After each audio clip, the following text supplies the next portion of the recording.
সুখেও আল্লাহর নাম নেয়, দুঃখেও আল্লাহর নাম নেয়। আল্লাহ বলেন ওই তো আমার বান্দা। ও হাসলেও বলে আলহামদুলিল্লাহ, কাঁদলেও বলে ইন্না লিল্লাহ। হ্যাঁ, ও তো সারাক্ষণ আমার নাম নেয়। ওই তো আমার, ও তো আমার জন্য এটা অনেক বড় নিয়ামত যে যার জবান আল্লাহর নাম ডাকে, আল্লাহকে ডাকে। জবানকে আল্লাহ তাআলা, জিহ্বা যার আল্লাহর নামে ডাকে, বহুত বড় শুকরিয়া। এই বাপ, বহুত বড় শুকরিয়া। কিতাবের মধ্যে আমরা পড়ছি, যার একবার আল্লাহর ডাক আল্লাহ কবুল করে, তাকেই আল্লাহ দ্বিতীয়বার ডাকার সুযোগ দেয়।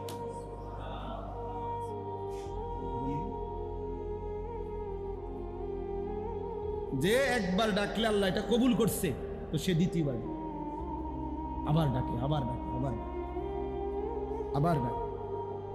একটা সময় বান্দা আল্লাহকে ডেকে মজা পায়।